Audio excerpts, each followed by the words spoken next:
But hello, everybody. It's Tim Picciott. It's host of the Liberty Advisor podcast. We're trying something new today. We're going to try doing a Facebook Live podcast edition.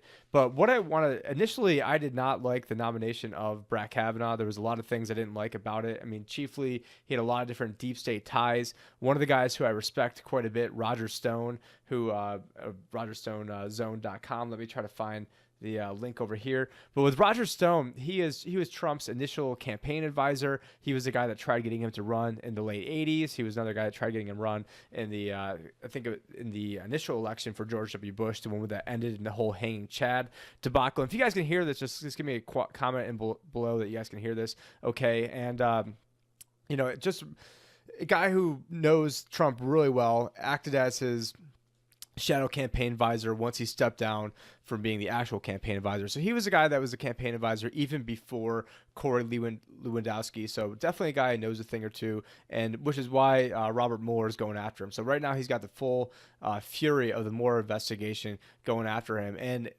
pretty much from day one when Brett Kavanaugh was announced, he had basically he was showing the different ties that Brett Kavanaugh had to guys like Karl Rove. He also went on to talk about different ties that they had with covering up the some of the weird deaths going on with the Clintons. So let me play this for you guys. Hopefully you can hear it, but let me know. Supreme Court has a minor problem. He is involved in the cover-up of the Vince Foster death. Now, while it has never been established as to whether Foster, a top aide to Bill and Hillary Clinton, the keeper of all their secrets, murdered himself, suicide, or was murdered, I tend to believe that he actually did commit suicide. However, his body was moved by Hillary Clinton and two of her henchmen to Fort Marcy Park. A man named Patrick Knowlton, just an honest citizen, was in the wrong place at the wrong time and saw things he shouldn't have seen pertaining to the... So when you combine his ties with the Bushes, his combined ties with the Clintons, and his ties with all these big elitist universities, definitely is some questions for concern. And one of the other people that I did want to bring up was actually Judge Andrew Napolitano. So let me just pull this video up just 2 seconds here. Questions. And the questions are, actually, let's back your right to think as you wish, to say what you think, to publish what you say, your right to develop your own personality. I've told O'Reilly 100 times he better be grateful that that's a natural right. Your right to worship or not to worship, your right to associate or not to associate, your right to defend yourself, which of course is not the right to shoot deer, it's the right to shoot at tyrants if they take over the government and we have to drive them away or we have to secede. Now, I heard him talk live to a very libertarian-focused crowd at the Nexus Earth Conference last year, and everybody absolutely loved when Andrew Napolitano said that the Second Amendment there was basically to shoot politicians. Just as we seceded from Great Britain. Your right to stay in your house without the government's troops coming in, the Third Amendment, and the quintessential American right in the Fourth, the right to be left alone, which of course today we call privacy. The Fourth is the most unique one because it says the people, doesn't say the citizens, it says the people shall not be interfered with in their persons, houses, papers, and effects. Persons, houses, papers, and effects, except by a warrant signed by a judge based on probable cause. Probable cause means probable cause of crime. It doesn't mean probable cause that you're talking to a book agent in Florence, a real case in which the NSA was listening to a conversation in Italian. They thought they were hearing a terrorist. They were just hearing a guy in New York trying to buy a book from the book agent in Florence. When the case came to court, the judge said, well, there's no prosecution here. They didn't come after you for anything you said. Therefore, there's no violation of the Fourth Amendment. Who wrote that opinion? See if you've heard of this guy.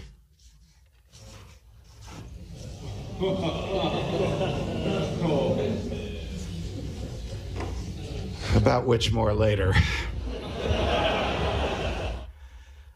Okay, so now All right, so that's enough of that. I mean, Judge Napolitano was the guy who I initially wanted to be the Supreme Court nominee, but given the fact that he's probably like 75 years old, I think that as a realist, one can surmise that you'd rather have someone that's, I don't know how old Kavanaugh is. He's probably like 50 years old, 52 years old, probably right around my dad's age actually.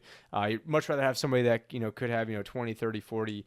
50 years left in the tank rather than somebody like Napolitano. So I do get that. And then here's this, clip from Washington Examiner that goes on about his NSA. So let me, just be very frank and clear that Brett Kavanaugh is no Judge Gorsuch. He is no Judge Napolitano. However, when I take a look at, and going back to Gorsuch, I've got a lot of friends in the left, maybe they don't consider themselves friends anymore after going through Hillary and going through Obama after all these years. The people that have remained onto the friend list or acquaintances, they bring up hey, well, Gorsuch, he had why can't we get somebody else like Gorsuch? I mean, I want to remind people that what was there on here? There was 1, 2, 3, very easy to count, Democrats that voted for Gorsuch, and all the rest were just obstructionists, and all of them said no. I mean, even Bernie Sanders, who's technically, I guess, not a Democrat because they're not, I guess, socialist enough for them. But even Gorsuch, they had to use the nuclear option to get him through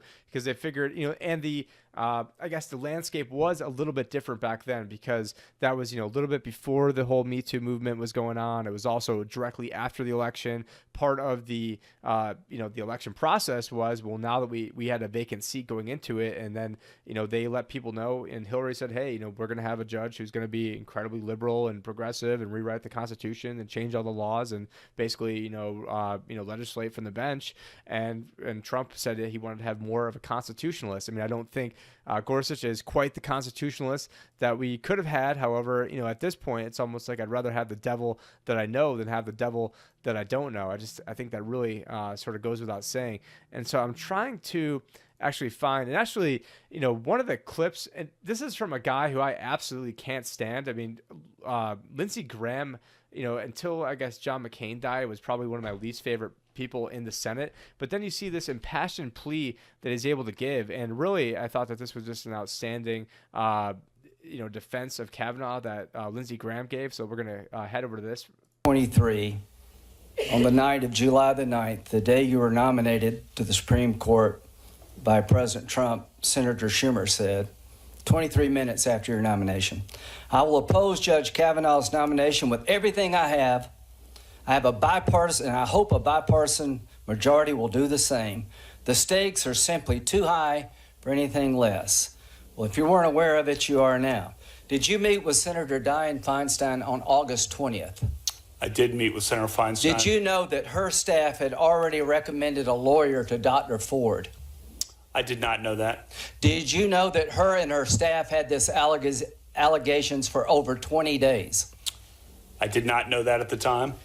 If you wanted an FBI investigation, you could have come to us. What you want to do is destroy this guy's life, hold this seat open, and hope you win in 2020. You said that, not me. You've got nothing to apologize for. When you see Sotomayor and Kagan, tell them that Lindsey said hello, because I voted for them. I would never do to them what you've done to this guy. This is the most unethical sham since I've been in politics. And if you really wanted to know the truth, you sure as hell wouldn't have done what you've done to this guy. Are you a gang rapist? No. I cannot imagine what you and your family have gone through. Boy, y'all want power. God, I hope you never get it. I hope the American people can see through this sham, that you knew about it and you held it. You had no intention of protecting Dr. Ford. None. That's a very important point to make is, here they are. It's a last second Hail Mary. They figured, okay, well, with Gorsuch, we tried to do, they filibustered Gorsuch for Christ's sakes. And they these are the lengths that the Republicans had to go to just to get a guy like Gorsuch in there.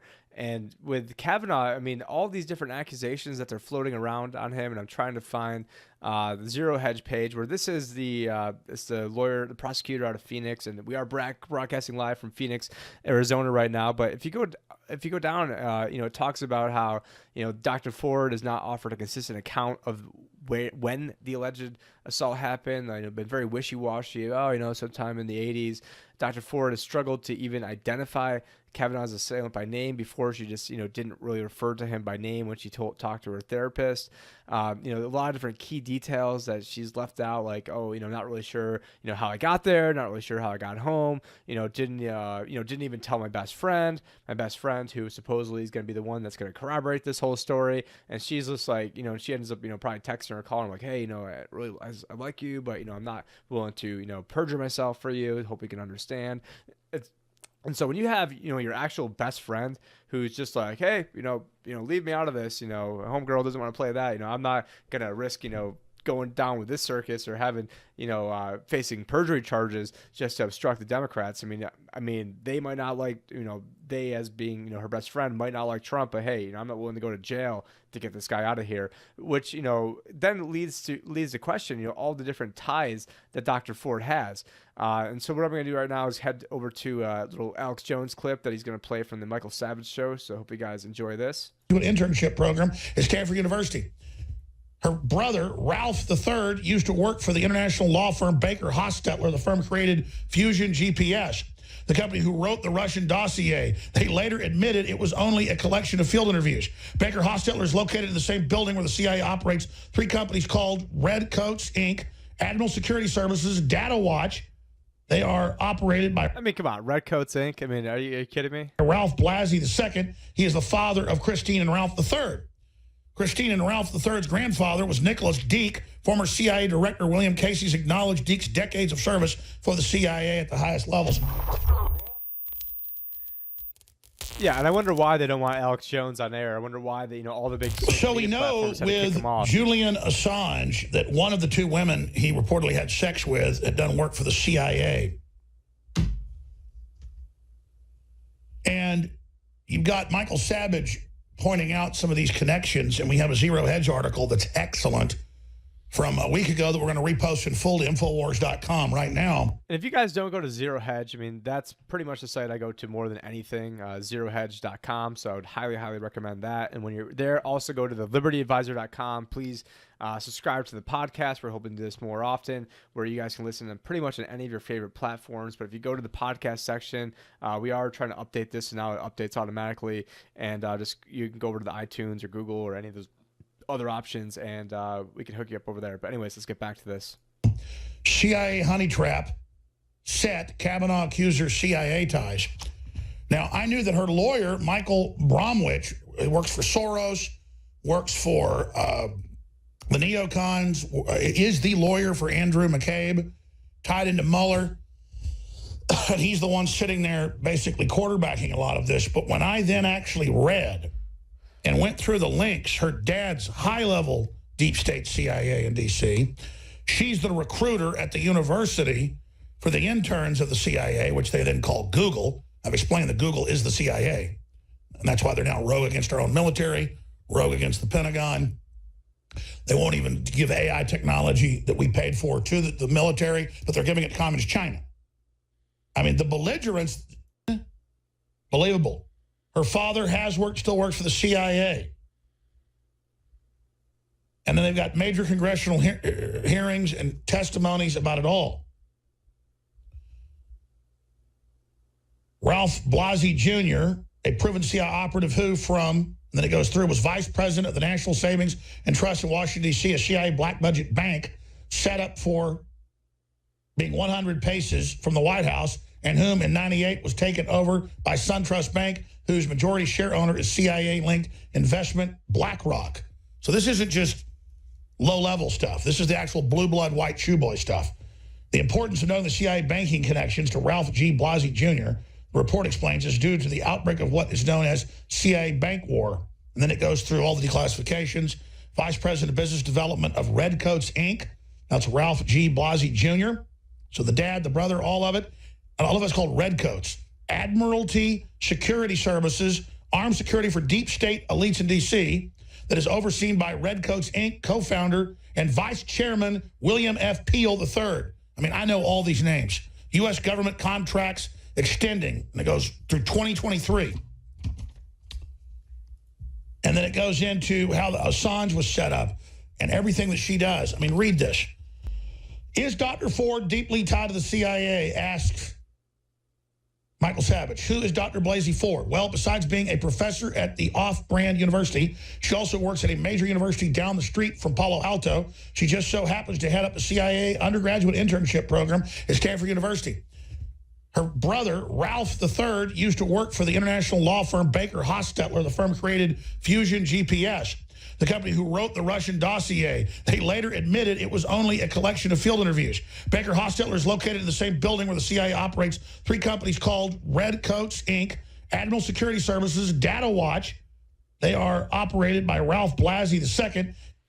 And you also have Ralph Blasey, who is the same Ralph Blasey that actually had, I'm scrolling up in this article over here, but Ralph Blasey, it looked like he was behind on his mortgage payments back in 1996, and this would be Christine's brother. And the judge who basically found him to be delinquent in the case was a Martha Kavanaugh. So we see over here Martha Kavanaugh, and we've got the docket numbers, everything all over here. And so you've got, what could be a personal vendetta. You've got what looks like to be, clear CIA ties. I mean, she was, granted, given, even if you want to dismiss, who her dad was, even if you want to dismiss, all this other, evidence that's going on, she is the recruiter at the CIA's, for their internship program. So, all this stuff is just absolutely incredible. And then you look at, okay, so that's one accuser. Then you look at the second accuser. Her story seems, even more flimsy of, no pun intended if you're counting,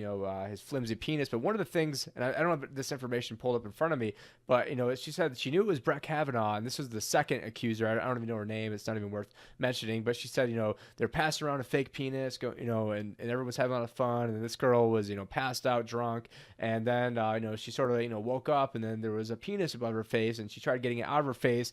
And in the process of getting out of her face, she somehow, hit it with her hand or something. And somebody down the hall yelled, "Oh my God, Brett Kavanaugh, penis, touched Debbie." So her name was Debbie.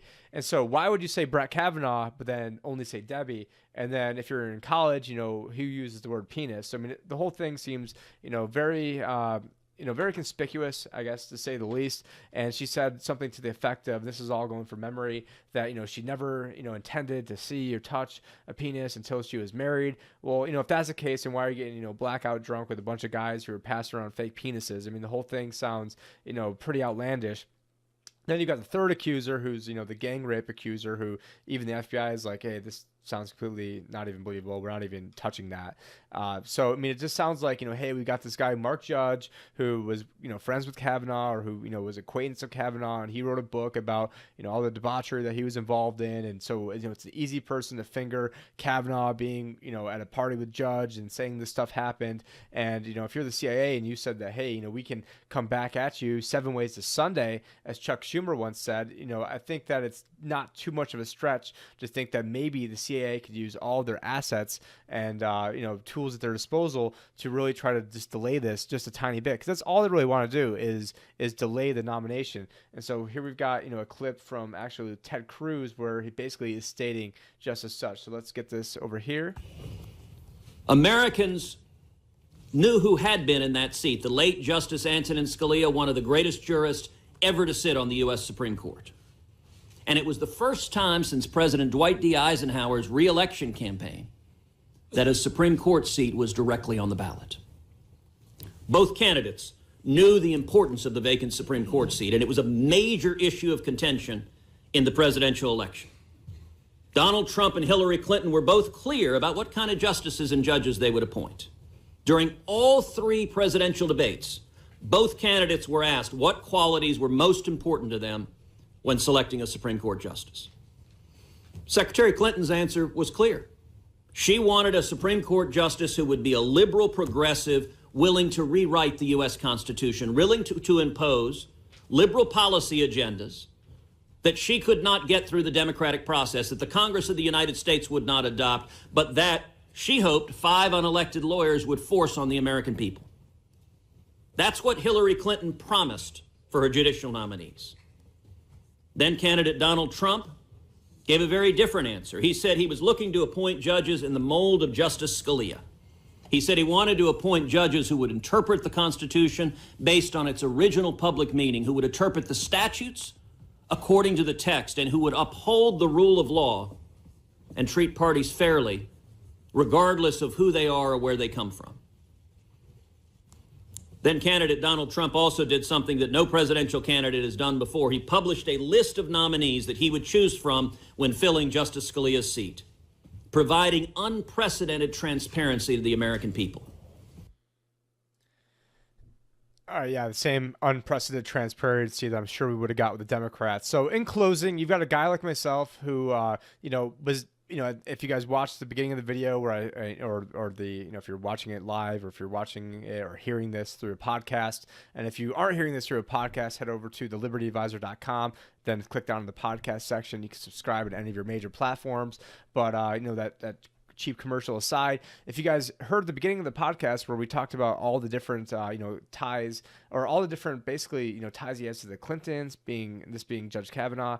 You've got the ties he has to the Bush family, different deep state ties. You've got a lot of, Fourth Amendment violations, and the guy has been awful on a lot of stuff. But at this point, I'm thinking, okay, he's probably bad in the Fourth Amendment. 99.99% of other federal judges are probably bad in this too. Certainly anyone the Democrats are going to want are also going to be bad in this as well. So at this point, it's like, hey, at this point, let's just try taking the devil that we know versus the devil that we don't know, because in the grand scheme of things, having somebody like Kavanaugh in there is a whole hell of a lot better than having somebody like, another RBG in there. But hope you guys enjoyed the podcast. This was one of the first times I've done it actually live. I know there's a few different kinks we're trying to work out.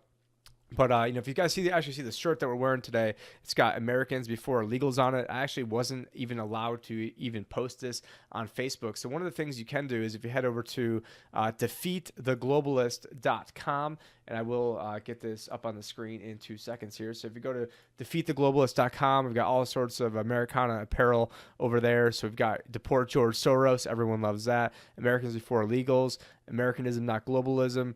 Trump is my president. I mean, if you want to trigger somebody, try wearing this. And again, Facebook would not let me post a picture of myself wearing the shirt that I'm wearing right now, which is the Americans Before Illegals. Of course, we've got, some of the classic libertarian Americana themes, such as Make America Free Again, Make Taxation Theft Again. And then on the next page, we of course have the Veterans Before Illegals. And then for those of you in Arizona's, we've got the Arizonans Before Illegals.